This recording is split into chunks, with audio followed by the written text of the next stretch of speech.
Today I'm going to teach you 20 words that your textbook probably didn't teach you. They're very common here in London and throughout the rest of the UK. Let's dive in. When asking to use the bathroom in someone's house, we often say, "Can I use your loo?" The loo is simply the toilet. Now, nobody knows for sure where the word loo comes from, but one interesting theory links it to the Scottish city Edinburgh. When people used to throw dirty water, or something worse, from an upstairs window, they would shout, "Gardy loo." Now, apparently this comes from the French, garder l'eau, which means watch out for the water. And given Scotland's historic alliance with France, this theory makes sense. Anyway, it's a good story. Word number 2 is skint. If you're skint, you've got no money or very little money. I'd love to come out tonight, but I'm skint. The word actually comes from skinned. In 19th century slang, if somebody skinned you, it meant they took your money or your possessions. Over time, skinned became skint. So if you're skint, you've got nothing left. This next word also relates to money. Quid. You hear this everywhere in the UK. A quid means a pound, in the same way that a buck means a dollar in the USA. Unlike bucks for dollars, there's usually no plural of quid. So we have 1 quid, 20 quid, or 40 quid, but not 20 or 40 quids. But we do have the expression quids in.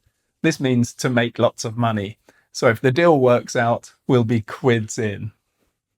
Word number 4 is shattered. If you're shattered, you're extremely tired.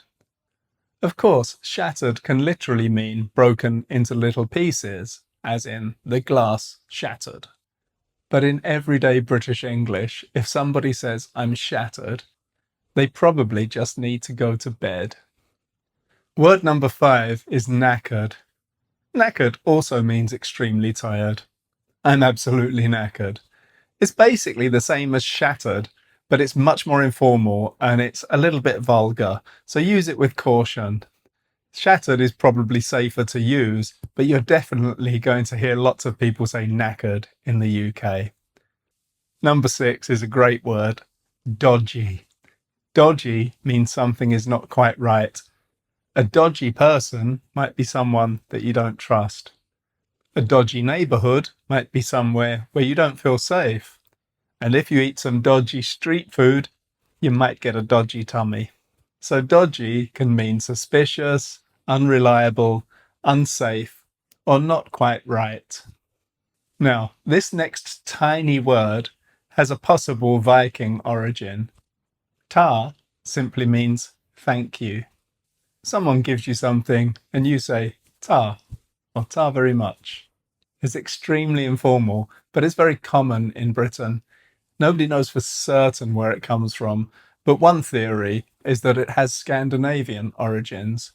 In Danish, for example, tak means thanks. And given that large parts of England were once under Danish rule, that explanation seems plausible to me.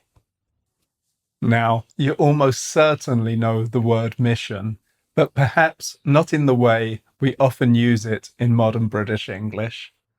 In everyday English, if something is a mission, it means it's difficult, inconvenient, or involves much more effort than you expected.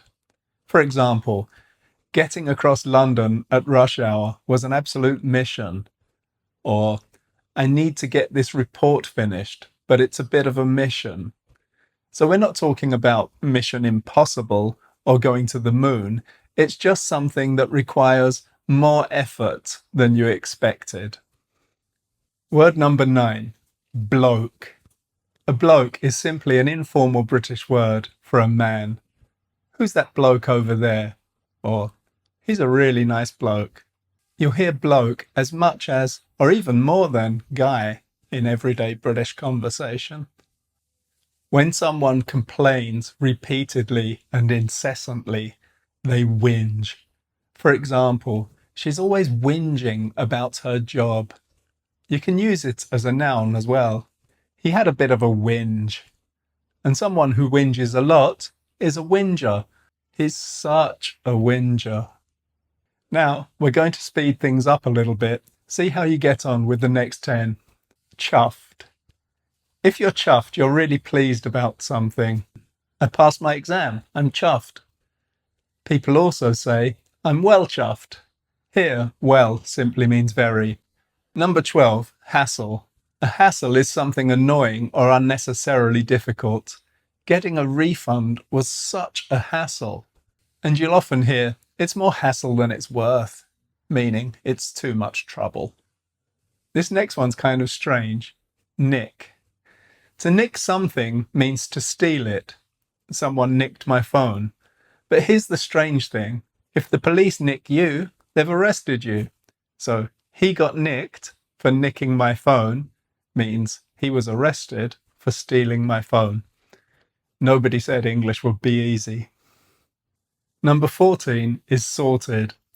If something is sorted, it's been organised or dealt with. Have you booked the hotel? Yeah, sorted. Sometimes sorted is the entire answer. It just means it's done. Problem solved. This next word, gobsmacked, has an Irish connection. If you're gobsmacked, you're extremely surprised or amazed. When she told me how much the house cost, I was absolutely gobsmacked. In British English, gob is a rather crude word for your mouth, but it comes from the Irish word gob, which means a beak. So if you're gobsmacked, you're basically so surprised, it's as though you've been smacked in the gob or the mouth. Okay, last 5. Let's go. Chuck usually means to throw something or to pass something. Chuck me the car keys, or chuck that paper in the bin. But it can also mean to end a relationship. He chucked her. So it's the same word with very different meanings. If you blag something, you manage to get it through confidence, persuasion, and sometimes a bit of deception. He managed to blag his way into the after party. He said he was friends with the band. And if you don't really know what you're doing, you can just blag it. I hadn't really prepared for the interview, so I just blagged my way through it. A kip is simply an informal word for asleep. I'm shattered. I need to go and have a kip. So if you're shattered or knackered, you probably need a kip. This next one is a bit crude and very informal, but you will hear it. If something is minging, it's disgusting or really unpleasant. So the toilets at the festival were absolutely minging. It's very informal and it's a little crude, but it's definitely one you're going to hear in Britain. I'd be careful using it though. Finally, here's another one with an interesting origin. To scarper means to leave or to run away quickly. So when they saw the police, they scarpered. Scarper comes from the Italian scappare, meaning to escape or to run away. So if somebody says scarper, they just mean run. So there you go. 20 words that you're going to hear all the time in Britain. Some of these words are very informal, but that's the whole point of this lesson. You don't really need to use all of them yourself. But if you want to understand real, everyday British English, you need to recognise and understand them. If you enjoyed this video, hit the like button and subscribe for more real British English. And on that note, I'm going to scarper.